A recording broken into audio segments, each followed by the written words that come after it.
Noticias. El comunicador popular, Chuo Turrialba, en La Fuerza es la Unión.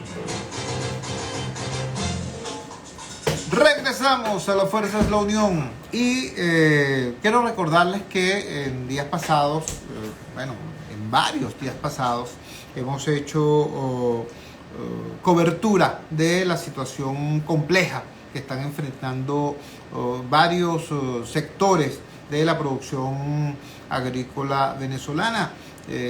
Se habla mucho del tema de la papa, de cómo están siendo afectados los venezolanos productores de papa por el contrabando y la competencia desleal, que no es simplemente contrabando, hay dumping, es decir, están vendiendo producto colombiano a un precio muy inferior al que se vende en la misma Colombia, porque la idea no es simplemente ganar mercados, la idea es quebrar a los productores locales.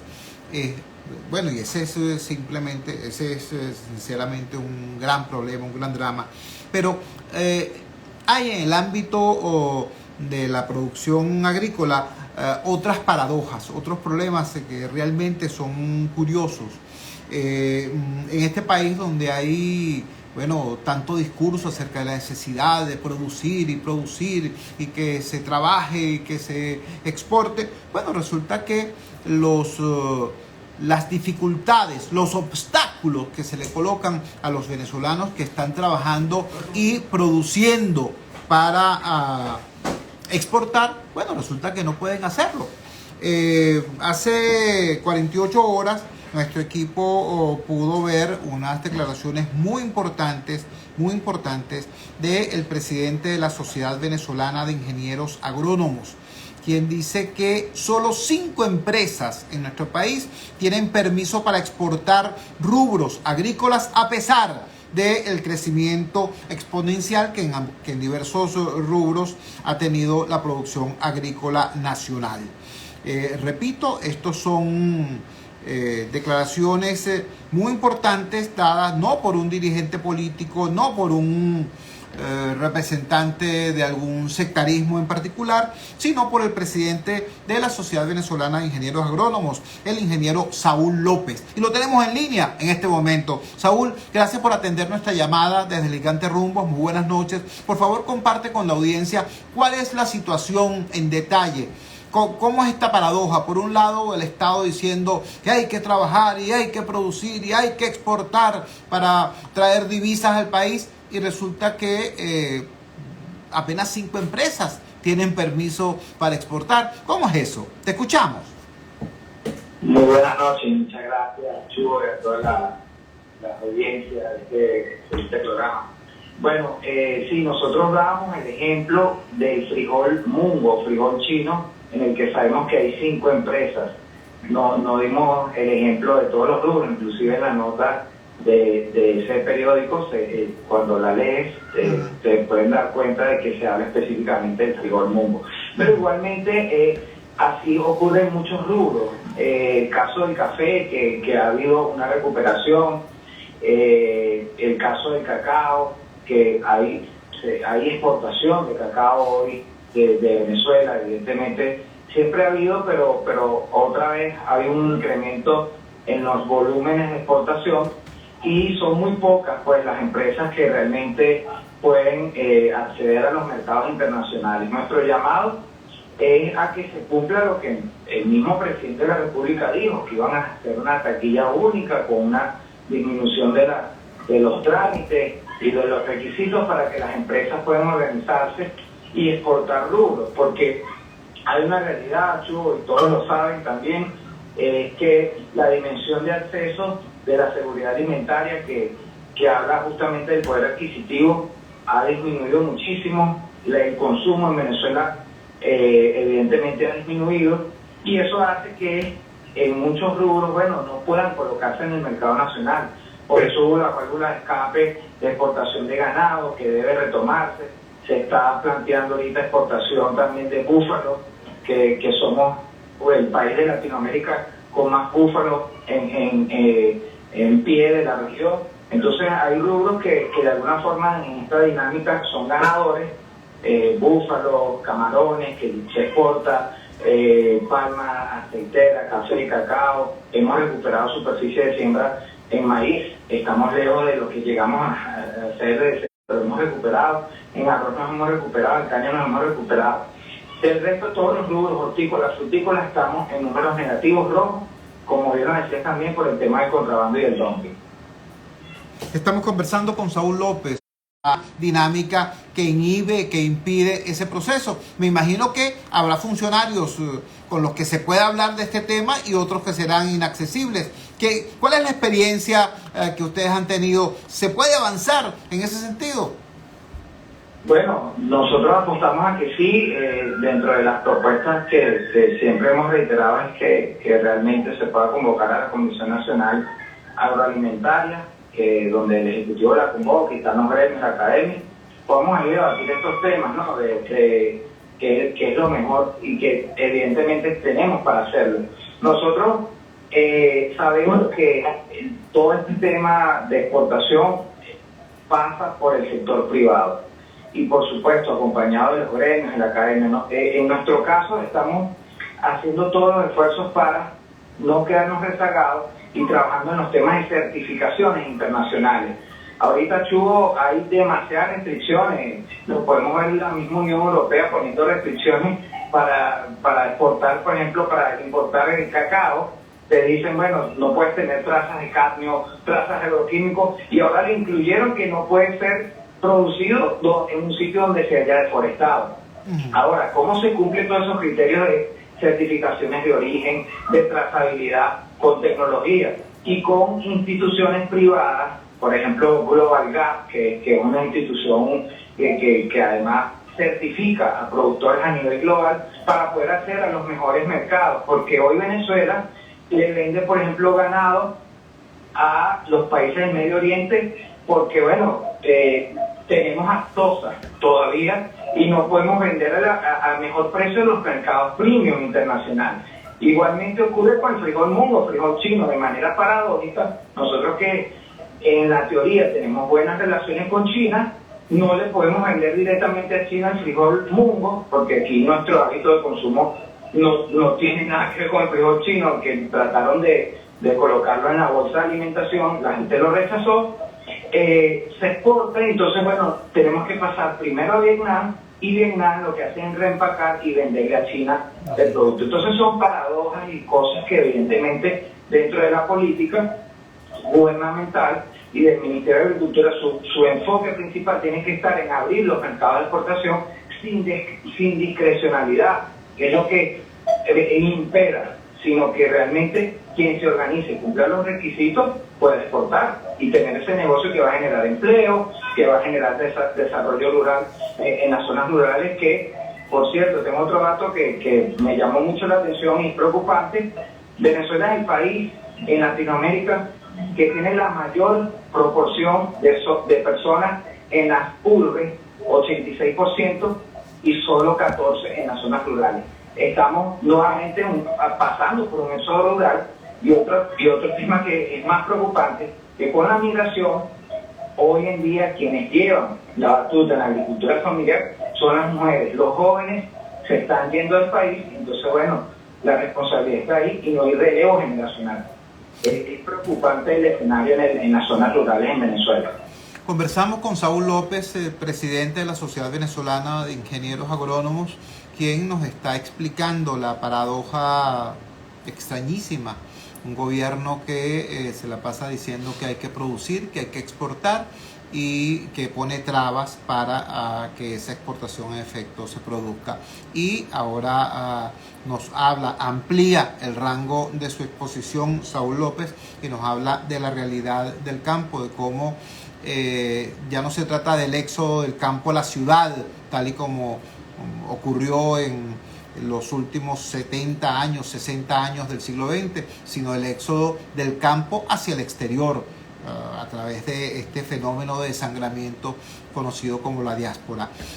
Saúl, finalmente cuéntanos, cuando hablas de esta discrecionalidad, ¿a qué te refieres? ¿Te refieres a algún tema de naturaleza técnica o desafortunadamente a la discrecionalidad para otorgar permisos en virtud de afinidades personales o políticas?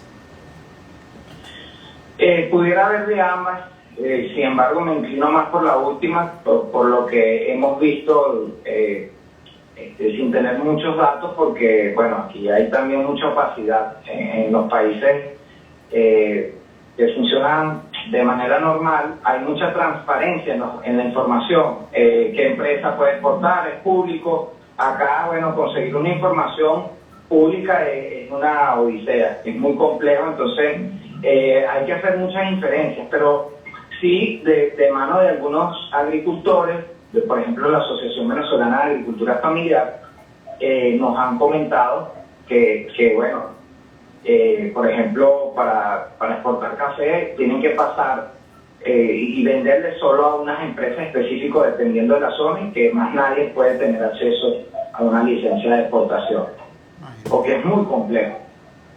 Imagínate tú.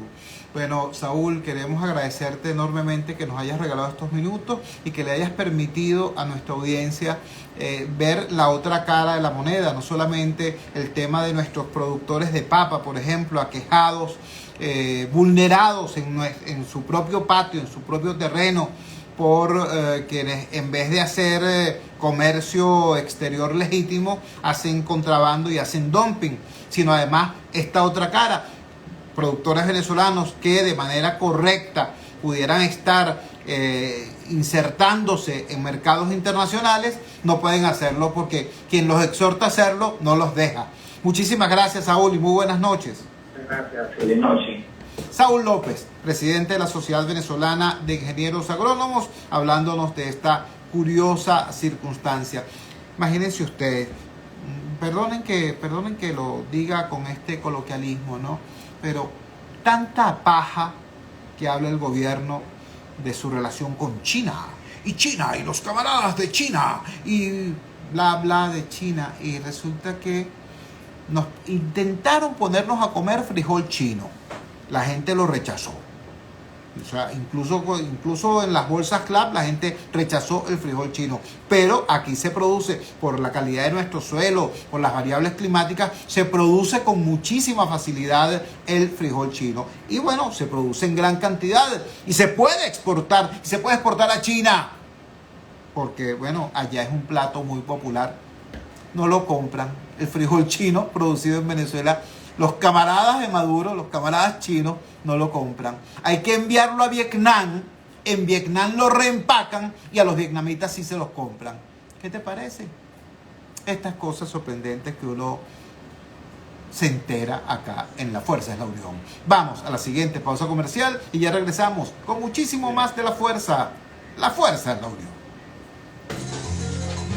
Publicidad. Conéctate con la Voz de América desde tu móvil o en tu laptop. Escribe vozdeamerica.com y entra a un mundo de información. Vozdeamerica.com. Somos tu fuente de información internacional.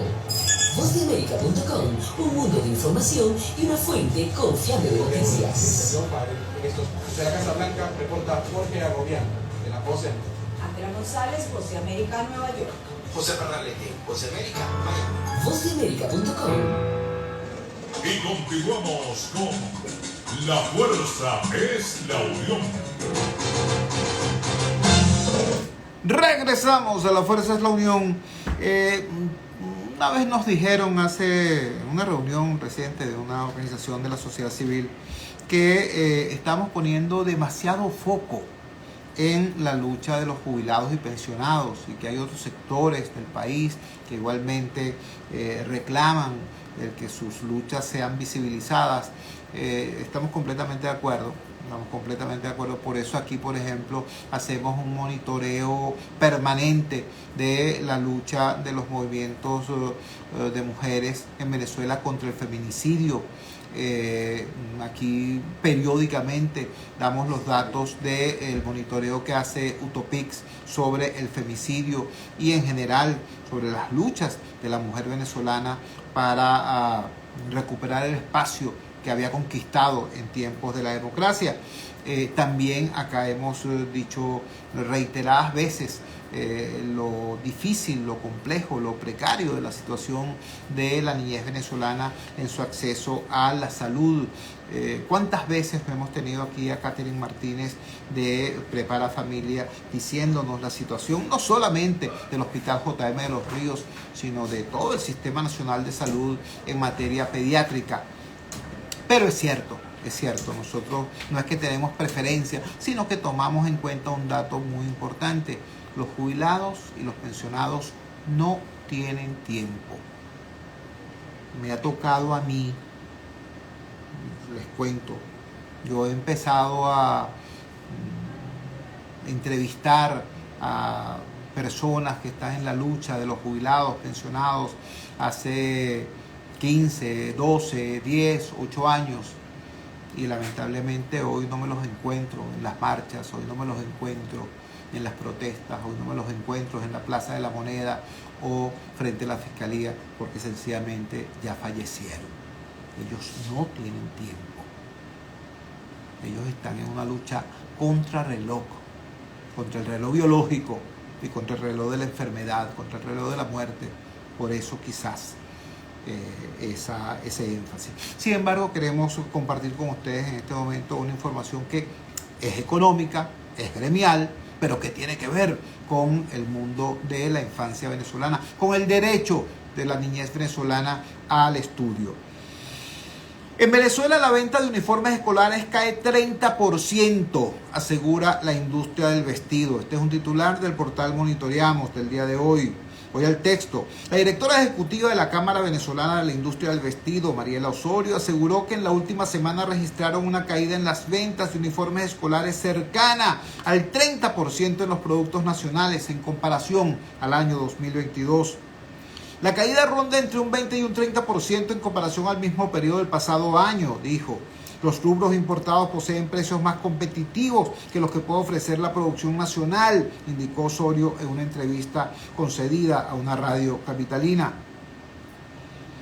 Creemos que el comportamiento de las empresas que nos han reportado es que el consumidor, al ver esa competencia en precios, muchas veces sacrifica la calidad. Indicó además que las bajas ventas se deben a la competencia desleal y al poco poder adquisitivo. Han bajado bastante las ventas en lo que es julio y agosto en el resto de los rubros, agregó. Esto a propósito de este tema difícil, este tema duro, que es la deserción. Bueno, ya no es correcto llamar deserción escolar, porque, digo, en términos técnicos, la deserción es un acto voluntario. Alguien se va de un sitio, alguien se va de un espacio, alguien se va de una organización, deserta de la organización. Pero lo que está ocurriendo con los niños y la educación en Venezuela no es que los niños deciden irse o que las familias deciden llevárselo. Es que la economía hace imposible mantener al niño en la escuela. Es decir, la escuela está expulsando a los niños, no es que los niños están desertando de la escuela. La economía hace que la escuela esté expulsando a los estudiantes. Esto es muy duro. El dato duro, el dato lamentablemente duro es que la matrícula escolar decrece. La matrícula escolar se desinfla. Nuestra niñez está no asistiendo a la escuela porque no tiene cómo, no tiene con qué. Y porque además se hace todo el sacrificio del mundo para llegar a la escuela, encuentra que la escuela no está abierta. Porque ahora hay una cosa absurda que el Ministerio de Educación llama horario mosaico, ¿no? Y la escuela funciona solamente 3 o 2 veces a la semana para que el maestro pueda trabajar en otra cosa y pueda sobrevivir. ¿Qué te parece? Y además, esos 2 o 3 días a la semana, cuando estamos hablando ya no de educación básica, sino de educación media, el muchacho tiene clase, repito, 2 o 3 veces a la semana y se encuentra, incluso cuando el colegio abre, bueno, que es que el profesor de inglés ya no existe, el profesor de matemáticas se fue, el de física se fue del país, ¿tú me entiendes? Entonces ese joven le ponen materia vista y se gradúa, ¿no? Egresa sin tener las competencias necesarias. Eso es lo que hace posible el que se produzcan unas declaraciones como las que recientemente dio el vicerrector académico de la Universidad Católica Andrés Bello, explicando que ellos se ven obligados a hacer un propedéutico con los estudiantes que ingresan a la universidad desde el bachillerato, porque incluso aquellos que vienen de colegios privados no tienen las competencias necesarias, las competencias mínimas que tenía un bachiller hace 15 años, hace 20 años. ¿Entiende? Esa es la situación. Es duro, ¿cómo no? Es durísimo. Pero más duro es la siguiente información. En 6 años fallecieron 84 niños y niñas del Hospital JM de Los Ríos esperando trasplantes. Es una nota que también viene en el portal Monitoreamos. Tras el fallecimiento el martes pasado, de un adolescente de 16 años en el servicio de nefrología a la espera de un trasplante renal en el Hospital JM de Los Ríos, la Organización Nacional de Trasplantes de Venezuela indicó que hasta la fecha han fallecido aproximadamente en dicho centro de salud 84 niños y niñas desde el año 2017. Es muy importante acotar que esta cifra aproximada de 84 niños y niñas solo corresponde a los fallecidos dentro del servicio de nefrología del Hospital JM de Los Ríos entre el año 2017 y el año 2023, indicó la encargada de Relaciones Institucionales de la organización, Lucila Bellutini. Agregó que en este 2023 ya van 6 niños fallecidos a la espera de un trasplante renal. Son pacientes con enfermedad renal crónica, en diálisis. La salida de su enfermedad idealmente es un trasplante, pero no todos califican aún. Y si todas las condiciones estuviesen dadas, que no es el caso de nuestro país. Insistió en que estos niños tienen solo acceso a trasplante de vivo a vivo, lo cual reduce aún más las posibilidades. No se han realizado en hospitales públicos trasplantes de menores de 16 años de edad desde hace 6 años, específicamente desde la paralización del sistema de procura de órganos y tejidos desde el 1 de junio de 2017. ¿Qué tal? Estos son dos temas vinculados a la niñez, ¿no? El acceso al derecho a la educación, el acceso al derecho a la salud, en definitiva, el derecho a la vida y el derecho al futuro. Eso ha sido cercenado brutalmente por esta cosa extraña que algunos llaman revolución. ¿Qué te puedo decir? Cuando son las 8:59 minutos nos despedimos. Trabajamos para ustedes. En la presidencia del Gigante Rumbos, la doctora Elsa Siciliano. Disculpen. Al frente de los controles estuvo, como de costumbre, Giancarlos Durán y Ángel Villalobos. Habló para ustedes de su amigo, comunicador popular, activista social, ciudadano en lucha por la democracia y por la libertad, Jesús Chuo Torrealba. Ahora más que nunca, fuerza, Venezuela, porque la fuerza es la unión. La fuerza de la unión fue una presentación de frigoríficos NIS, el placer de la carne, ubicado en la planta baja del mercado municipal de Chacao. Es también una presentación de Supermercado Madrid, ubicado en la calle Pach, Chacao, diagonal a la Plaza Bolívar de ese municipio. Cuídense muchísimo. Nos encontramos mañana jueves a las 8 en punto de la noche, aquí en la valiente señal del Gigante Rumbos, si Dios quiere.